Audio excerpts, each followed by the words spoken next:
Olá, seja muito bem-vindo a mais essa videoaula. Essa é uma videoaula de continuação, é a parte 2 da nossa sessão sobre o protocolo a nível de aplicação Modbus. E agora a gente vai falar sobre o modelo de dados. Ou seja, o que é o modelo de dados? O modelo de dados é a forma com a qual a gente abstrai os bits que a gente está trocando ali entre supervisor e controlador, ou controlador mestre e escravo, ou até mesmo com o instrumento. Uh, a nível de protocolo, além da gente organizar os bits no frame, como a gente viu no vídeo anterior, a aplicação ela vai precisar manipular as variáveis, né? E as variáveis no Modbus, assim como em C, por exemplo, quem programou já em C, sabe que lá em C você tem as variáveis do tipo int, tipo char, do tipo unsigned int, enfim, a gente tem vários tipos de abstrações. Na prática, tudo é bit, tudo é uma sequência de bytes. No Modbus a gente também tem um modelo de abstração, ou seja, as variáveis que a gente monitora usando o protocolo Modbus, elas são organizadas na memória do CLP em tabelas, ok? E cada tabela tem uma função distinta. Por que isso? Para organizar os tipos de dados. Basicamente, no contexto de automação, quando a gente se refere a uma variável discreta, a gente se refere a uma variável binária, ou seja, ela representa aberto ou fechado, 0 ou 1. Quando a gente se refere a uma variável analógica, nós não estamos dizendo que a gente vai tratar valores de forma com conversores AD, etc., a nível de aplicação. A gente quer dizer que a gente vai representar uma variável do processo digitalizada numa palavra de bits, ou seja, ao invés de usar um bit, que é o caso da variável discreta, a gente vai usar uma palavra, ou seja, a gente vai conseguir representar, vamos supor que essa palavra, por exemplo, tenha 8 bits. Com 8 bits, eu sou capaz de representar até 256 valores. Com 8 bits, eu represento uma variável analógica que varia em 256 posições. Então, em função desse número de bits, quando a gente diz aqui variável analógica, é que a gente quer dizer que é uma variável que vai ocupar um registrador, porque ela vai ter um conjunto de possíveis valores que é diretamente ligado ao número de bits, vai ser 2 elevado ao número de bits. Isso dá a precisão dessa variável, desse valor associado a uma variável analógica do processo, ok? Bom, por organizar a memória em tabela, o, o protocolo ele permite até 65.563 itens de dados, né? Basicamente, a gente vai ter o endereço físico e o endereço de dados, como se fosse assim, o endereço lógico e o endereço físico, né?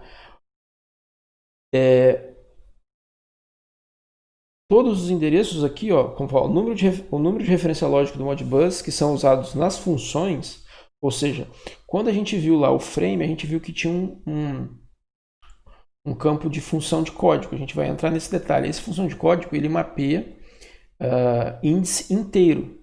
Esses índices inteiros são valores 1, 2, 3, 4, 5 e assim vai na sequência. São os endereços lógicos, que começa a partir do zero.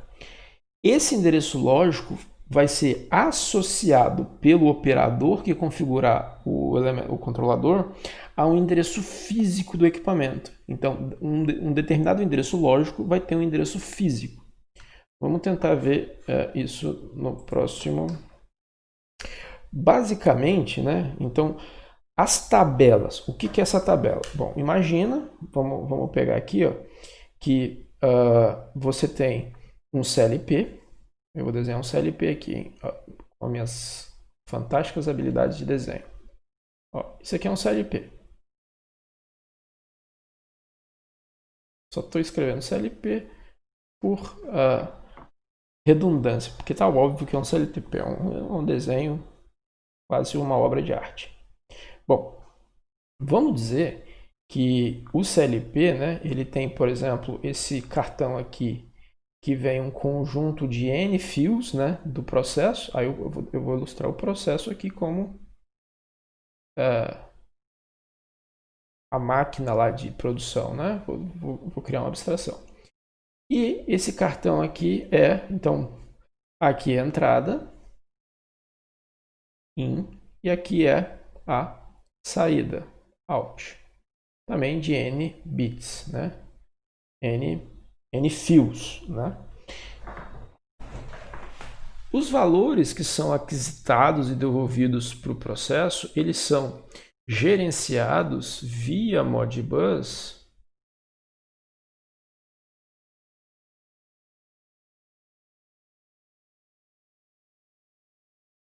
com um computador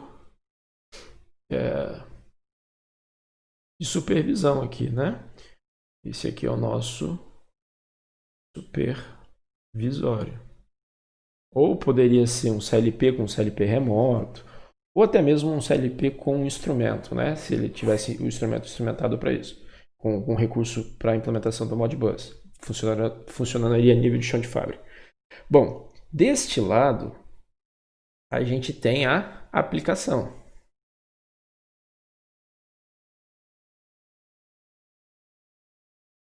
Deste lado, a gente tem o sistema de entrada e saída. Ok? Então, fazendo essa analogia para a gente tentar entender, e o que a gente está organizando é a memória desse elemento. Então, se a gente fosse desenhar essa memória, vamos puxar aqui em cima. Essa memória, fisicamente, por enquanto eu não vou me ater como que ela está organizada. Logicamente, eu vou pegar uma região dela lá e vou... Logicamente como? Nessa região tem um conjunto de ponteiros, por exemplo, lá de C. Enfim, não vem ao caso. Eu vou numerar essa memória em 4 regiões. 1, 2, 3, 4. Em tese iguais. Essas 4 regiões que a gente vai dar o nome das tabelas. Então, cada região dessa aqui, ó, é uma tabela, que é numerada de 0 até o valor limite da tabela. Ok?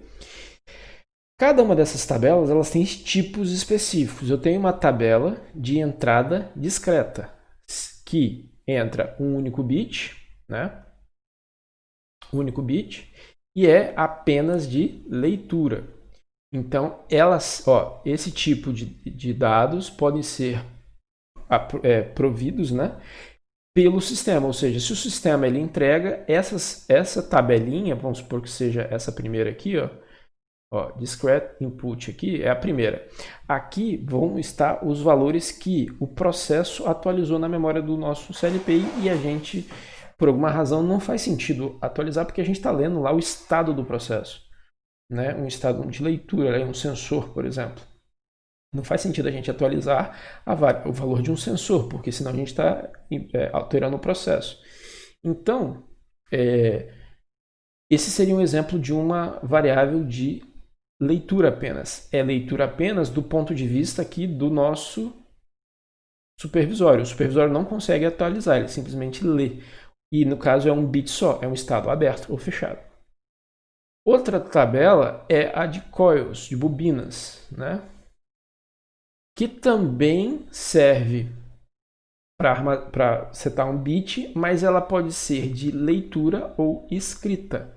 Então ela tanto pode receber valores, como ela também atualiza valores para a aplicação. Então, as tabelas do tipo coil, ela permite, por exemplo, que o supervisório set, aqui, que ele defina, né, um valor para ela. E aí, por exemplo, muda o estado de uma determinada variável. Uma chave que estava fechada e vira aberto, por exemplo. Estava aberto, quer que fique fechado. É um exemplo. Ok? Então, essas duas primeiras tabelas elas vão cuidar de valores discretos, ou seja, aberto e fechado. As outras duas, elas, register, tá vendo? Por quê? Está associado a uma palavra que representa variáveis do processo analógico. No Modbus, essas palavras têm resolução de 16 bits, ou seja, elas podem excursionar 2 elevado a 16 valores diferentes. E aí eu tenho uma tabela de entrada de registradores e uma tabela de holding, ou seja, é uma tabela que devolve valor, mantém valor holding, né? Segura o valor lá para devolver para o processo, né? Então, na mesma lógica, a tabela de input vai servir só para a gente ler variáveis só de leitura do processo e os registradores holding vai ser tanto para ler quanto para escrever, atualizar o estado do processo, ok? Então é basicamente isso. A gente tem a memória organizada logicamente em tabelas e tabelas que têm endereços. Então eu posso falar, eu quero o endereço 1 da tabela discreto de entrada discreta. Aí eu, como operador, tenho que saber que essa tabela corresponde a valores apenas de leitura. Eu tenho que associar a um endereço de memória que não vai ser atualizado, por exemplo. Ok? Então, esse aqui é mais ou menos o desenho. Repara, essa aqui seria a visão lógica. Cadê o meu? Vou voltar com o meu cursor aqui. Ó. Essa aqui seria a visão lógica da memória, né? E ela é configurada a um mapeamento físico. Isso pode ser feito pelo operador ou por padrão do equipamento. Aí tem que consultar o datasheet de cada equipamento, né? Por exemplo, no caso das entradas discretas, eu posso, ao invés de gastar, eu posso pegar e botar todos os valores num conjunto bem menor de registradores, né? Usando as posições físicas. Então eu tenho o endereço do registrador e eu vou andando nas posições dela para ir guardando lá os valores. E com isso eu otimizo, por exemplo, a ocupação física da memória.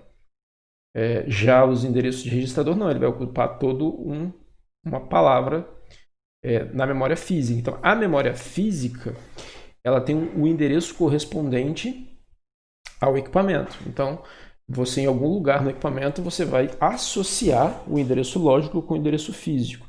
E isso é uma função do operador, né, do administrador do equipamento. Ok? Isso não vem setado.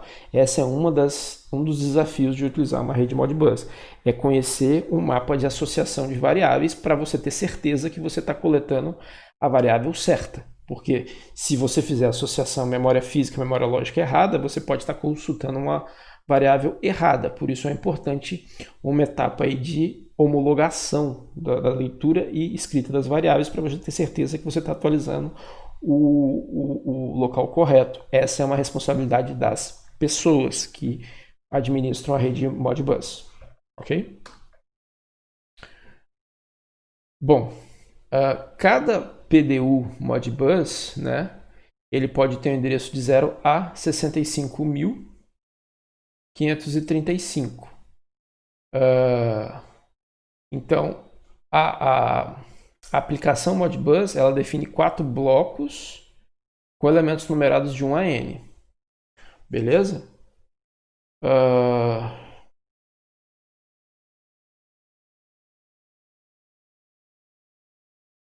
Exatamente. E a associação, né, entre o pré-mapeamento e tal e o mapeamento específico desses endereços é específico de cada equipamento. Então, para configurar um equipamento que suporta Modbus, você tem que ir lá no manual dele e ver como se faz isso para aquele equipamento. Mas existe essa associação entre os blocos, as tabelas e os endereços físicos, ok?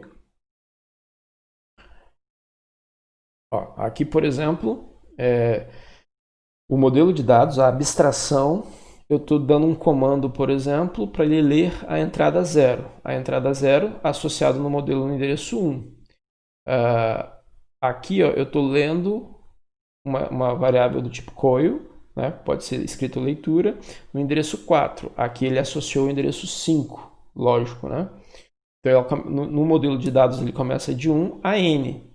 E esse n é conforme a necessidade do processo, que vai ocupar lá uma quantidade de memória do equipamento, né? E fisicamente, né, no dispositivo, você associa esses endereços a uma região da memória e aí, conforme o manual e conforme conveniência do projeto, você organiza a melhor ocupação de memória do teu CLP. Bom, dito isso, esse é o grande ponto de atenção, né? A associação para cada equipamento que você for botar na rede Modbus, você vai ter que não só fazer um planejamento da associação do endereço físico com o endereço lógico, como também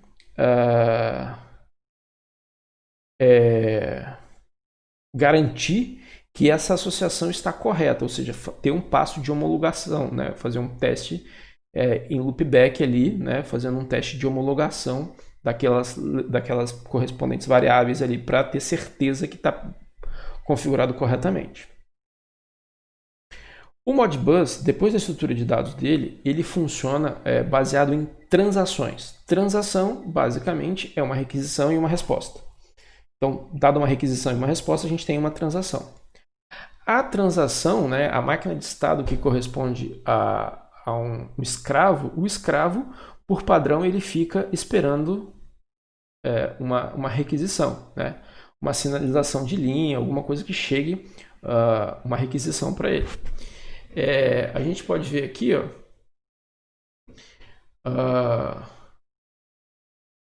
uma vez que chega a requisição, a primeira coisa que o escravo faz, ele vai lá e lê a função de código. A função de código é válida? Está dentro das funções suportadas no equipamento? Tá.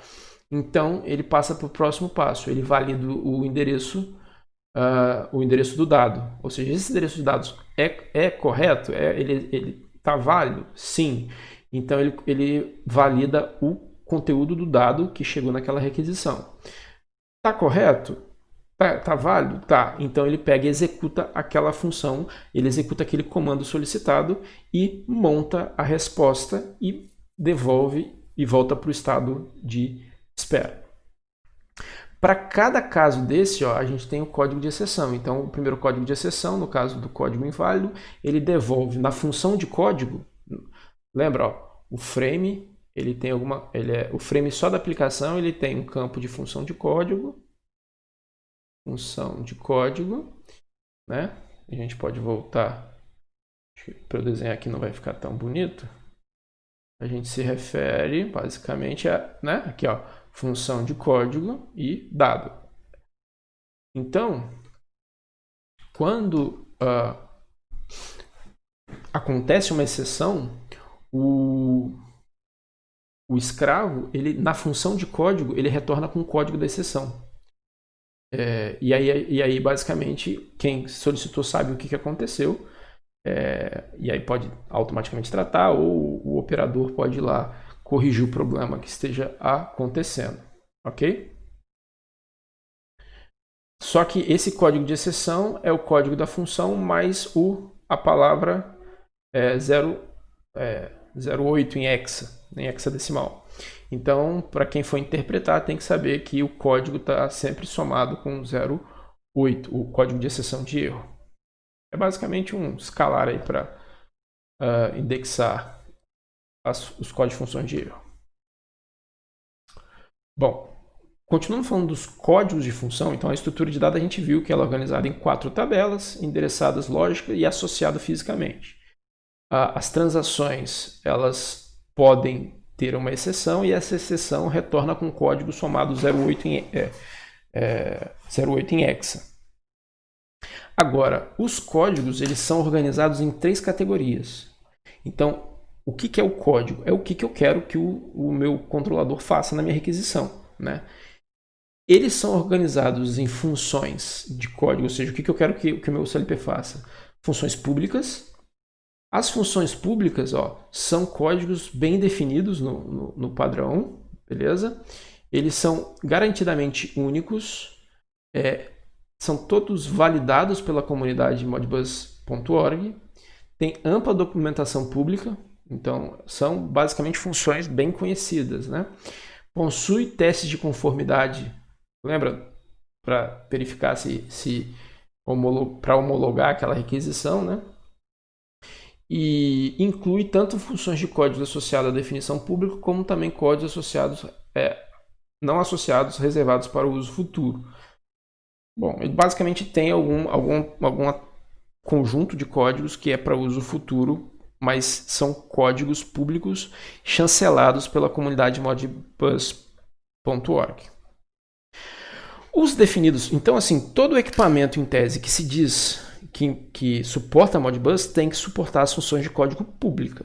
Ou seja, ele tem que implementar, dado um código, ele tem que ter implementações que respondam àqueles códigos. Porém, é possível que você tenha recursos adicionais para um determinado equipamento. E isso é pelos códigos de função definido pelo usuário, né? E pode ser feito em dois grupos. Do grupo endereçado, né?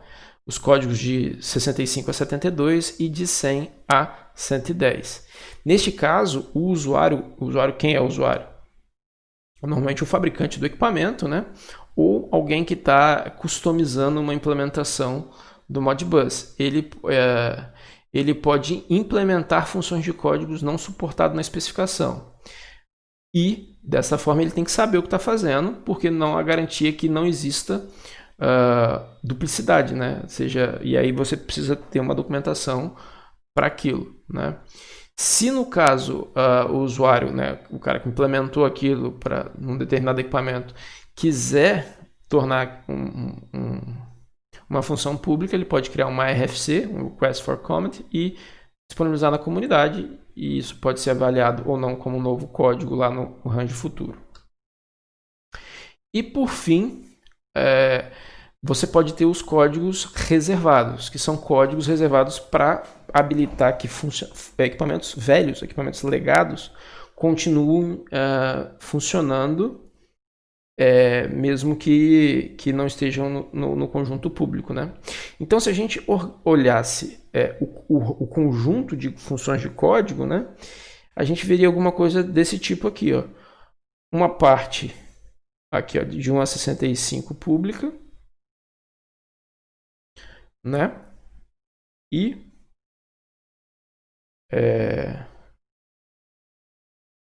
duas partes aqui, ó, definidas para o usuário. Opa, tem uma terceira parte pública. Ó,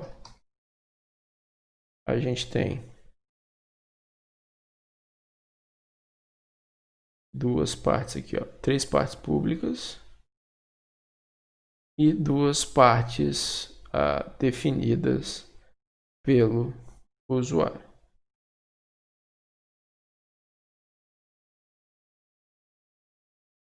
Meu cursor aqui. Nesses códigos respectivos, ok?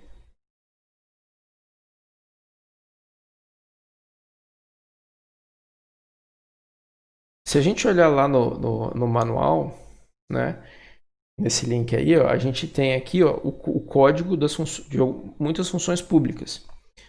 Esse aqui é o principal que a gente tem que ter uma noção. Então, por exemplo, se eu quiser ter acesso a acesso de bit, né? Então, ó, se eu quiser ler uma bobina, escrever uma única bobina, escrever múltiplas bobinas, e aí eu dou o código, eu tenho a parte de subcódigo e o dado associado que eu mando para aquilo. Se eu quero entender, a gente não vai ter tempo de entrar item para item aqui, mas no manual, nessa seção aqui, tem a explicação exata de como essa função deve operar e como se espera que ela opere. É claro que entre o manual e o que o equipamento efetivamente faz, então é sempre bom também conferir o manual do equipamento. Mas em tese aqui tem a descrição de cada função. Então, olhando por alto, ó, ler e escrever variável discreta, ler variável analógica aqui, né? Atualizar um único registrador. Eu tenho a operação de fazer máscara, ou seja, ler bits. Quando fazer máscara é basicamente você tentar ler bits específicos, né? Ler fila, ler arquivo, né, do equipamento. Eu tenho um conjunto de funções aqui de diagnóstico. Eu posso pegar algumas informações de diagnóstico do equipamento para não precisar mandar ninguém em campo, certo? E outras funções aqui associadas, beleza? Então fica aí a referência para quem quiser se aprofundar mais e conhecer detalhes das funções públicas. Ok? Na próxima parte a gente vai falar agora, então assim, a nível de aplicação Modbus é isso. Saber isso, você domina essa parte verde da aplicação, ou seja, você é capaz de botar o Modbus para integrar aí com um sistema de supervisão ou um sistema mestre-escravo. Agora a gente vai ver nos outros duas partes do curso, né, em novos vídeos, o Modbus serial, que é esse primeiro caso, e o Modbus TCP. O que vai mudar aí, basicamente é a estrutura de transporte das mensagens de aplicação, e cada um com o seu padrão, ok? Então, a nível de aplicação, a gente encerra aqui. Eu espero que tenha ficado claro. Se você ficou com alguma dúvida, você é aluno aí da turma de redes desse semestre, pode mandar lá no nosso canal do Slack ou no AVA, ou a gente pode marcar uma webconf nesse período de pandemia. E se você eventualmente não for aluno, ficou com alguma dúvida aí, pode mandar nos comentários também. Até a próxima, obrigado pela atenção e valeu!